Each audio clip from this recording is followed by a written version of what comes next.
Money is supposed to leave records, ledgers, receipts, trails. But when it comes to the Vatican, money seems to do the opposite. It disappears. For centuries, rumors have followed the Holy See. Whispers of hidden vaults, unaccounted gold, secret accounts, and financial systems that operate beyond the reach of kings, courts, and nations. Officially, the Vatican is the world's smallest state. Unofficially, it may be one of the most financially complex institutions ever created. What if the scandals we know, bank collapses, mysterious deaths, sealed archives, are not isolated incidents? What if they are fragments of a system built centuries ago and never dismantled? Tonight, we trace the story of Vatican money from the medieval world to the modern age, not to accuse, but to understand how wealth, secrecy, and power became inseparable inside the walls of Rome. To understand Vatican wealth, we must abandon the modern idea of banks. In the medieval world, kings struggled to tax, transport, and protect money. Coins were heavy, roads were dangerous, borders were unstable. The church solved all of that. By the late 12th century, the papacy controlled land across Europe, collected tithes from millions, and answered to no secular ruler. Under Pope Innocent III, the Vatican formalized its financial administration through offices that managed deposits, loans, and international transfers. Money collected in England could be recorded, transferred, and accessed in Rome without physically moving gold. This was revolutionary. The Church also perfected revenue streams that blurred theology and finance. Indulgences, papal taxes, crusade funding, and ecclesiastical fees. These were not small contributions. In modern terms, papal revenues reached into the billions annually. And unlike kingdoms, the Church did not collapse when rulers died. Its financial memory endured. By the 13th century, the Vatican was no longer just a spiritual authority. It was a permanent financial institution. No discussion of Vatican wealth avoids the Knights Templar. Founded as warrior monks, the Templars evolved into medieval Europe's most trusted bankers. Kings stored money with them. Nobles borrowed from them. Pilgrims relied on their credit system to cross continents. Then, suddenly, in 1307, everything ended. The arrests were swift, coordinated, total. Officially, the Templars were accused of heresy.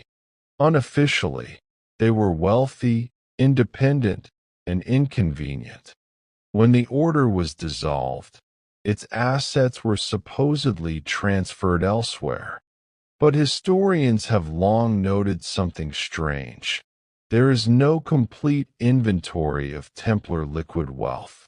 Gold vanishes from records, account books end abruptly, and shortly after, papal finances show unexplained surges. The Church never released a public audit. What if the Vatican did not destroy the Templar system, but absorbed it? Their methods, their networks, their silence. From this point forward, Church finances become increasingly opaque, not less. Over the following centuries, the Vatican refined a critical principle: financial sovereignty. Church assets were protected by canon law, diplomatic immunity, and later, statehood. Unlike kingdoms, the Vatican could not be invaded for debt. Unlike banks, It did not answer to shareholders. Even as Europe modernized, Vatican finances remained insulated. This insulation would become crucial in the 20th century. In 1942, in the middle of global war, the Vatican created the Institute for Works of Religion, the Vatican Bank. The timing raised questions then and raises more now. Europe's financial systems were collapsing. Borders were redrawn. Gold was moving, often forcibly, and the Vatican positioned itself as a neutral, sovereign financial entity. Some records suggest Vatican channels were used to protect church wealth. Others suggest something darker: the movement of looted assets through neutral institutions. What is certain is this: from 1942 onward, Vatican finances became fully modern, while remaining legally untouchable. The medieval system had been reborn in modern form. In the early 1980s, the system cracked. Banco Ambrosiano collapsed, leaving over $1 billion unaccounted for. The trail led through shell companies, offshore accounts, and directly into Vatican banking relationships. Then, in 1982, Roberto Calvi was found dead beneath Blackfriars Bridge in London. The scene was bizarre, the circumstances unsettling, the symbolism impossible to ignore. Calvi was not a revolutionary. He was an insider. And insiders, when they fall, tend to reveal too much. The Vatican denied responsibility. Courts stalled. Sovereignty prevailed. The money was never fully traced. In the 21st century, pressure mounted. Leaks, whistleblowers, international scrutiny. When Pope Francis took office in 2013, he promised reform. Thousands of suspicious accounts were closed. Investigations were launched. For a moment, transparency seemed possible. Then came resistance. Internal audits stopped. Documents were sealed. Archives remained closed, some until 2037 or later. Even today, researchers know that entire categories of medieval and modern financial records exist, but cannot be accessed. Reform, it seems, has limits. Step back, and a pattern emerges.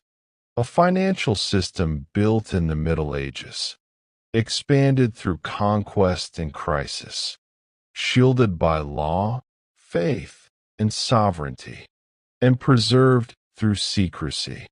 Scandals erupt, individuals fall, but the structure remains, not because of conspiracy alone, but because of continuity. Institutions that survive 1,000 years learn one lesson above all others: never fully open the books. The Vatican's dirty money is not a single crime or secret vault. It is something more unsettling: a financial memory that stretches across centuries. A system designed to outlive rulers, regimes, and laws. A structure where wealth does not simply accumulate, but disappears when questioned. And if this is what history allows us to see, what remains hidden behind sealed ledgers, locked archives, and unanswered questions? That is not a matter of belief. It is a matter of record.